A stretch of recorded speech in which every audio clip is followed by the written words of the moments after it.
आज शहीद मणिन्द्रनाथ मंडल जी की जयंती के शुभ अवसर पर सबसे पहले उस झारखंड के महानायक को, इस कोयलांचल की सरजमी के उस क्रांति के दूत को, झारखंड राज्य अलग आंदोलन के अग्रणी नेताओं में शुमार उस महान सपूत को अपनी ओर से भावभीनी श्रद्धांजलि अर्पित करते हैं। उन्हें नमन करते हैं, वंदन करते हैं और एक प्रयास करेंगे। क्योंकि मैंने अक्सर कहा है कि कॉमरेड ए.के. राय की बात हो, विनोद बिहारी महतो की बात हो, शहीद सत्यनाथ महतो की बात हो या मणिन्द्रनाथ मंडल की बात हो, कोई रातों रात नहीं बनता है। आसान नहीं है कि रातों रात मणिन्द्रनाथ मंडल बन जाना, लेकिन हाँ, हम लोग ये विश्वास कर सकते हैं और आपको एक उम्मीद दे सकते हैं कि हम लोग प्रयास करेंगे कि उनके पदचिन्हों पर चलकर कम से कम उनके चरणों की धूल के बराबर जरूर बन सके। आज मणिन्द्रनाथ मंडल की शहादत को कई साल बीत गए। आज उनकी जयंती है बेशक, लेकिन उनकी शहादत को आज कई साल बीत गए। 1994 का शायद वो दौर था, वो दुर्गा पूजा का समय था, अष्टमी का वो दिन था। यानी इसका मतलब स्पष्ट है, चाहे होली हो, दिवाली हो, ईद हो या दुर्गा पूजा हो, तीज त्योहार हो, हमारे लोगों ने हमेशा संघर्ष के रास्ते को चुना है। क्योंकि सम्मान से बड़ा कुछ भी नहीं होता है, चाहे पर्व हो या त्योहार हो। क्योंकि उस समय इस राज्य के राजवासियों के लिए सम्मान नहीं था, उनके हक अधिकार की बात करने वाला कोई नेता नहीं था। इसलिए आज बेशक उनकी शहादत को 30 वर्ष बीत गए हैं, लेकिन हमें लगता है उनके आदर्श, उनके विचार और उनकी क्रांति आज भी जिंदा है। और आज हमें यह भी लगता है, क्योंकि आज झारखंड और गैर झारखंडी बाहरी भीतरी की बात करते हैं, तो चूंकि हमें लगता है कि हम धनबाद में जहां खड़े हैं, यहाँ हमारे अगल बगल बहुत सारे उत्तर प्रदेश, बिहार, मध्य प्रदेश के निवासी भी रहते हैं, पश्चिम बंगाल, गुजरात के भी निवासी रहते हैं। ये शहर है, और जो आपके अंदर एक भ्रांति फैलाई गई है कि हम लोग बाहरी भीतरी की बात करते हैं, बाहरियों को खदेड़ने की बात करते हैं, तो मैं थोड़ा सा एक स्टैंड को आपको बताना चाहूंगा। जो लोग विशेषकर यूपी, बिहार से आए हैं, बंगाल से हैं, जो इन्हीं दीवारों के पीछे बैठे हैं, आप लोग हमारी भाषण को शायद सुन भी रहे हैं। अच्छा, एक बात बताइए, आज मणिन्द्रनाथ मंडल की हम चर्चा कर रहे हैं, कल हम सुरेश महतो की चर्चा कर रहे थे। मणिन्द्रनाथ मंडल वो शख्स थे जिनके सीने में दिन दहाड़े गोलियां दाग दी जाती है, दुर्गा पूजा का समय होता है। सुरेश महतो भी वो शख्स होता है जिनको जीते जी दोनों हाथों को काटा जाता है, दोनों आंखों को निकाला जाता है, दोनों पांवों को काटा जाता है और एक बोरे में भर के फेंक दिया जाता है। तो बताइए, जब रक्त हमारे लोगों का बहा है, लहूलुहान हमारे लोग हुए हैं, और यदि उसके बदले में इस राज्य में अधिकार की बात करते हैं, तो कौन सा गुनाह करते हैं? यदि कोई यूपी, बिहार, बंगाल के लोग मेरी बात सुन रहे हैं, तो मैं आपसे एक सवाल करूंगा। यदि मान के चलिए आपका, चूंकि आप लोग बीघा में समझते हैं, यदि 100 बीघा 200 बीघा जमीन किसी कंपनी ने लिया है, बीसीसीएल ने लिया है, सीसीएल ने लिया है, हार्ल सिमरी ने लिया है, या फिर बागमारा की किसी कोलियरी में लिया है, और वहां से अगर आपको लात मार के भगा दे, मैं ये विशेष संदेश जो गैर झारखंड के लोग हैं और जिनको लगता है कि जरा वहां तो बाहरी भीतरी की बात करता है, मैं उनको ये संदेश देना चाहता हूँ कि जिनको ये लगता है मैं ये संदेश उनको दे रहा हूँ, मैं ये संदेश झारखंड के लोगों को नहीं दे रहा हूँ। मैं ये विशेष यूपी, बिहार, बंगाल, छत्तीसगढ़ जो लोग हमारे झारखंड में रहते हैं उनको देना चाहता हूँ कि यदि आपका 100 बीघा जमीन, 200 बीघा जमीन किसी कंपनी ने एक्वायर किया हो, और आपको अगर लात मार के भगा के वहां यदि महाराष्ट्र और तमिलनाडु के लोगों को काम में रखता हो, उनको पदाधिकारी बना के लाता हो, आपको तकलीफ होगा कि नहीं होगा? हमको एक लाइन में उत्तर दे दीजिए। जो भी गैर झारखंड के लोग हैं, यूपी, बिहार, बंगाल, छत्तीसगढ़ कहीं के लोग हैं, वो एक लाइन में उत्तर दे दीजिए। जो लोग इस भ्रम को फैलाते हैं कि हम लोग बाहरी भीतरी की बात करते हैं, अरे भाई, सुरेश महतो को बेरहमी से मारा गया था, दोनों आंख निकाल लिया गया था। मणिन्द्रनाथ मंडल को दुर्गा पूजा के दिन सरेआम गोली मारा जाता है, तो हम अधिकार की बात क्यों नहीं करेंगे झारखंड में? भाई, मैं आप हमको एक लाइन में उत्तर दे दीजिए कि यदि किसी कंपनी ने, क्योंकि हमारी लड़ाई कभी बाहरी के नहीं है, क्योंकि अगर आप ऐसा सोचते हैं तो आप ये जो सारी जमीनें देख रहे हैं, हमको लगता है ये जमीनें हमारे पूर्वजों की है। आप जिस जमीन में रहते हैं वो जमीन हमारी, आप जहाँ नौकरी करते हैं वो जमीन हमारी, आपके बच्चे जहाँ स्कूल पढ़ने जाते हैं वो जमीन हमारी। तो हम कब आपके खिलाफ नहीं दी?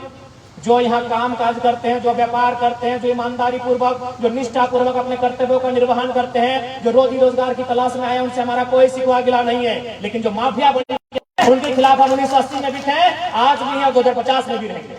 इसलिए विषय जो गैर झारखंड है वो विषय, क्योंकि मध्य प्रदेश में भी सिंगरौली में एनसीएल है, northern coalfield limited, Nagpur Maharashtra में वेस्टर्न कोलफील्ड लिमिटेड है, उड़ीसा में महानदी कोलफील्ड लिमिटेड है। ऐसे 8 महत्वपूर्ण कोयला की यूनिट है पूरे भारत देश में, जिसे कोल इंडिया कहते हैं। वहां भी जमीन लिया गया है, वहां भी फैक्ट्रियां हैं, वहां भी कारखाने हैं। लेकिन बताइए, क्या आपको वहां से लात मार के भगा दे, आपके लोगों को गोली भी मारे और आपको नौकरी से लात मार के भगा दे, तो आपको तकलीफ होगा कि नहीं होगा? हमको एक लाइन में उत्तर दे।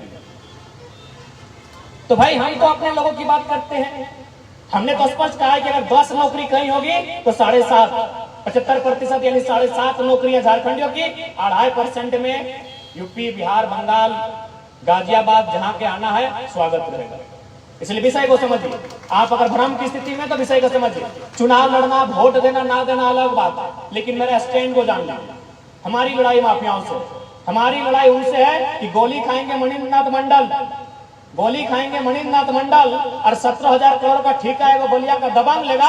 हमें तकलीफ होता है और कल भी हमें तकलीफ होगा, हमें कल भी तकलीफ होगा। गोली कलेजे में खाएंगे मणिनाथ मंडल, गोली खाएंगे शहीद शक्तिनाथ महतो, और एक बलिया का माफिया है 17,000 करोड़ का ठेका लेगा कोलियरी में। हमें तकलीफ होता है, कल भी होगा। आज तो हम लोग संविधान की बात कर रहे हैं, आने वाला दिन उलगुलान की बात करेंगे, हमें होगा तकलीफ। अब कहां से है ना, हम आपका सम्मान करते हैं, हमने किसी का अपमान नहीं किया है। हमारी लड़ाई को समझिए। क्यों तकलीफ नहीं होगा भाई, क्यों तकलीफ नहीं होगा? गोली हमारे पूर्वज खाएंगे, गोली हमारे लोग खाएंगे। आज विधवा कौन हुई? मणिनाथ मंडल की पत्नी। विधवा कौन हुई? शहीद शक्तिनाथ महतो की पत्नी। विधवा कौन हुई? नेपाल रवानी की पत्नी। और अगर माफिया हो, दबंगों की पत्नी, या दिन में, प्रत्येक दिन में हीरे मोती सोना चांदी से लगाकर चलेंगे, हमें तकलीफ होगा, हमें तकलीफ होगा। हमारी माएं बहनें विधवा हो रही हैं और आप सोना चांदी का कारोबार करेंगे अभी माफिया बन के, तो हमें तकलीफ होगा। इसलिए हमारी लड़ाई को समझिए। जो गैर झारखंड के लोग हैं, हमारे विषय को समझिए। गोली हमने खाया और 17,000 करोड़ का ठेका एक बलिया का माफिया लेता है। गोली हमने खाया और आप सांसद विधायक बन के आएंगे, तकलीफ किसी को भी होगा। हमारी लड़ाई एक आम व्यक्ति से नहीं है, चाहे वो बंगाल का हो, बिहार का हो, या आरा बोलिए छपरा या गुजरात का हो।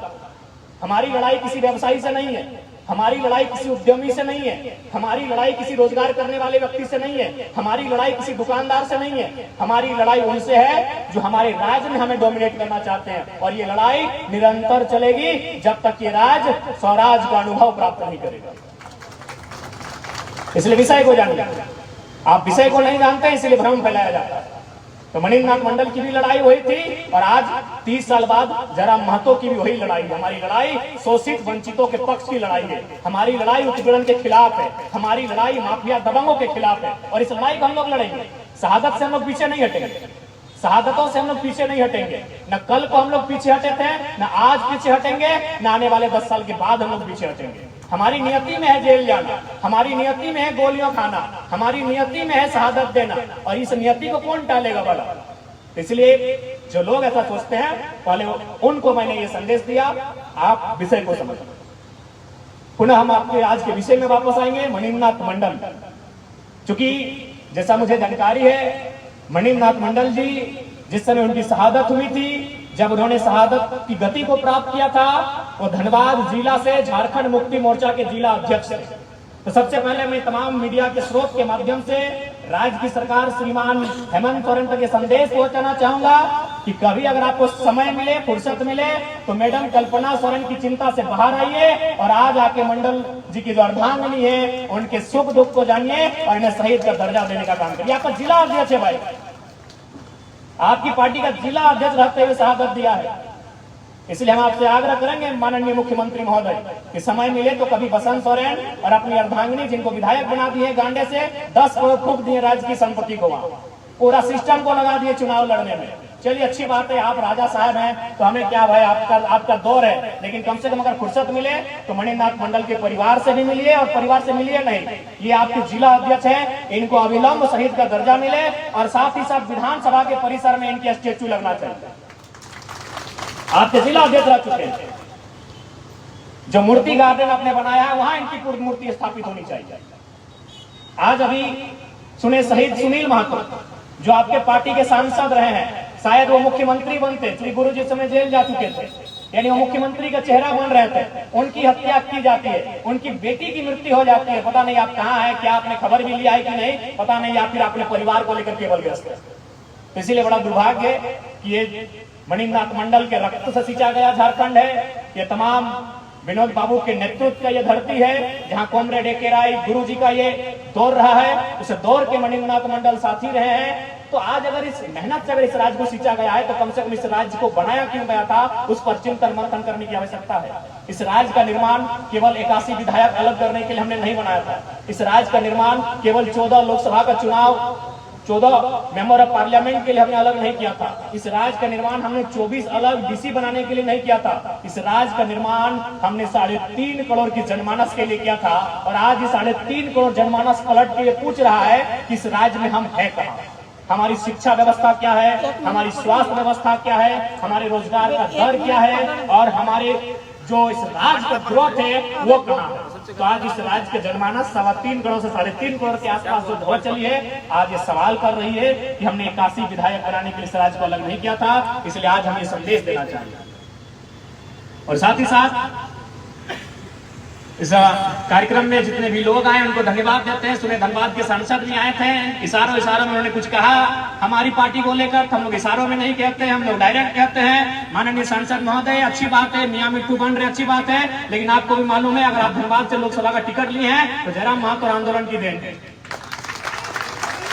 यदि आप राम भक्त हैं जाइए राम की सौगंध खा के बोल दीजिए कि मेरा 1% भी योगदान नहीं है, क्योंकि ये 70 साल के इतिहास में आज तक कभी धनबाद के रैयत को टिकट मिला ही नहीं था।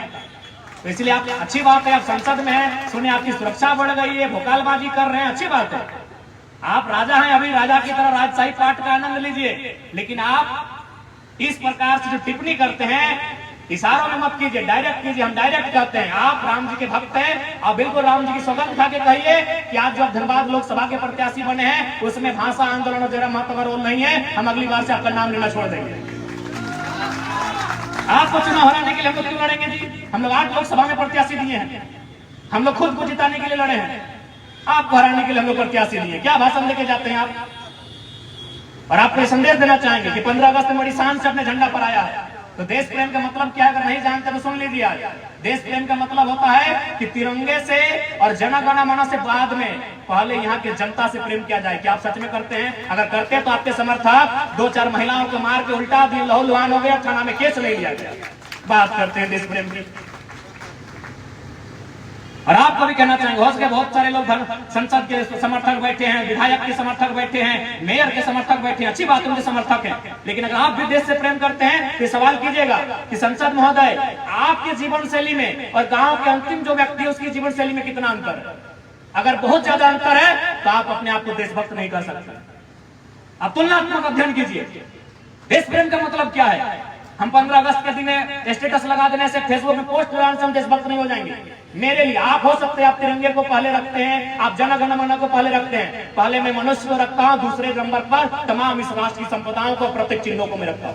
पहले नंबर पर मनुष्य की भावनाएं हैं, पहले नंबर पर मनुष्य इंसान है मेरे लिए, पहले उनकी भावनाएं हैं। तिरंगे की भावना, राष्ट्रगान की भावना मेरे लिए दूसरे नंबर पर है, पहले नंबर पर मेरे लिए मनुष्य की भावना। ये कैसा राष्ट्र आपने बनाया है जी?